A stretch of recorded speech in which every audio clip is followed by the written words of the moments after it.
जनसुराज विस्तार के तहत आज मंगराही और देवराज बीघा में आज कार्यक्रम किया गया जो नवीनगर विधानसभा क्षेत्र के अंतर्गत आता है। आपको बताते हैं कि लगातार जो है जनसंवाद कार्यक्रम के द्वारा कार्यकर्ताओं को जोड़ा जा रहा है और लगातार जो है इस क्रम में जनसंवाद कर जनता की जो समस्याएं हैं उनसे बातें की जा रही है। और लगातार इसी क्रम में अर्चना चंद्र यादव लगातार जो है नवीनगर के मंगरहिया और देवराज बीघा में आज ये कार्यक्रम की और लगातार संवाद कार्यक्रम के द्वारा जनता से रूबरू हुई। आइए जानते हैं कि संवाद कार्यक्रम में उन्होंने क्या कुछ बताया।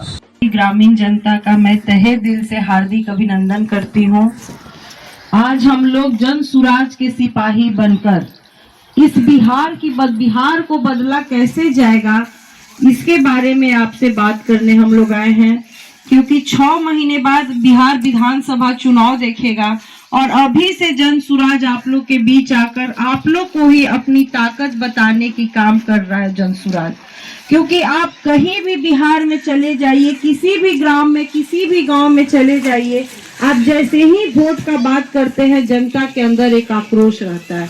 उन्हें लगता है कि वोट देने से क्या होगा, वोट देने से हमारी बदहाली थोड़ी दूर हो रही है। तभी लौ जी बात किए ना कि भाजपा डराती है कि अगर हमको वोट नहीं दीजिएगा तो देश गुलाम हो जाएगा। तो कोई पार्टी कहती है अपने जात का वोट लेने के लिए कहती है भाजपा को वोट दोगे तो तुम्हारा जात पीछे चला जाएगा। लेकिन बिहार जो बदहाल है, बिहार कैसे बदलेगा? आज तक तो अगर पीछे नहीं जाइए तो ये 35 साल का ही चुनाव देख लीजिए।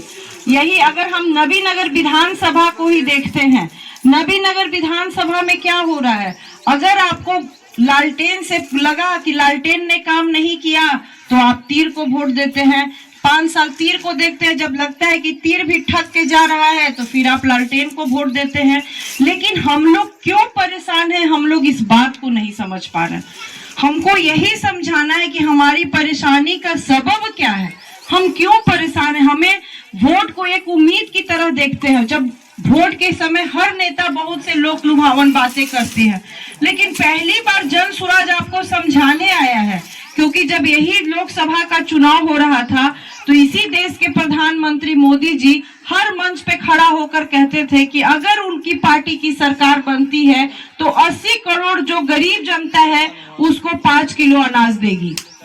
और लेकिन वो क्या करते हैं, 5 किलो के जगह पे 4 किलो अनाज देते हैं, और वो भी अनाज कैसा, जो खाने लायक नहीं है। अगर माताओं बहनों से पूछा जाए, वो खुद कहती है कि वो चावल हम लोग उठाते हैं, चाहे तो घर में गाय भैंस रखे हैं, बकरी रखे हैं, उसको दे देते हैं, नहीं तो उसको बेच के 100 रुपया ले आते हैं। बस 4 किलो अनाज का कीमत 100 ही रुपया है। आपकी जो जिसको आपने चुना है आप उसकी बात करते हैं। वो एक तरफ कह भी रहा है कि 80 करोड़ हिंदुस्तानी गरीब है, तो अब आपको सोचना है क्या 4 किलो अनाज से आपकी गरीबी दूर हो जाएगी? 4 किलो अनाज का आपकी सरकार अगर आपको व्यवस्था दे या 4 किलो अनाज दे, अभी सोचने का समय है। जनसुराज यही जगह जगह जाकर, क्योंकि वोट की ताकत में, वोट की ताकत कितनी बड़ी ताकत है ये समझाने का काम कर रही है। पहली बार कोई पार्टी आई है आपके पास जो कह रही है कि बिहार सरकार के पास 2,42,000 करोड़ रुपया का खजाना है, जिसका चाबी आप लोग के हाथ में है। क्योंकि जब आप वोट किसी को देते हैं तो वो खजाने की चाबी आप उसको देते हैं। तो खजाने के चाबी से हम गरीबों को क्या मिलता है? 4 किलो अनाज। उसके बाद फिर क्या है? वृद्धा पेंशन। वृद्धा पेंशन भी कितना, इस महंगाई में अगर वृद्धा पेंशन भी है तो 400 रुपया। इस महंगाई में 400 रुपया से क्या होना जाना है? आप ही को लड़ा रही है। आप अगर क्षेत्र में जाइए तो लोग कहेगा कि हमको तो, उनको 4 किलो अनाज मिलता है, उसको वृद्धा पेंशन मिलता है, हमको वो भी नहीं मिलता। लेकिन जिसको मिल रहा है वो भी संतुष्ट नहीं है, क्योंकि 4 किलो से 1 महीना कोई नहीं खा सकता। 4 किलो अनाज से सिर्फ आप 2 दिन का 1 टाइम का खाना खाइएगा, 3 टाइम का खाना भी नहीं खा सकते। लेकिन लड़ाई आपकी कहाँ, वहीं पे करवा के रख दी गई है। वृद्धा पेंशन की लड़ाई आपको वहीं पे करवा के रख दी गई है। इंदिरा आवास की लड़ाई आप ही को आपस में लड़ाया जा रहा है। लेकिन अब लड़ने का वक्त नहीं है। दोनों पार्टी गुमराह करके आपका कीमती वोट ले रही है। लेकिन पहली बार कोई पार्टी जनसुराज आई है जो खुले मंच से कह रही है कि बिहार जो बदहाल है, बिहार की स्थिति पूरे हिंदुस्तान में बद से बदतर होती जा रही है, उसकी वजह क्या है?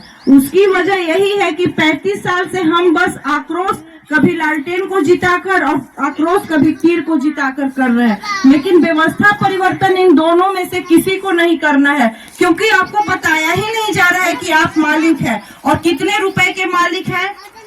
2,42,000 करोड़ पर ईयर। 5 साल का नहीं, 1 साल में बिहार का बजट होता है 2,42,000 करोड़।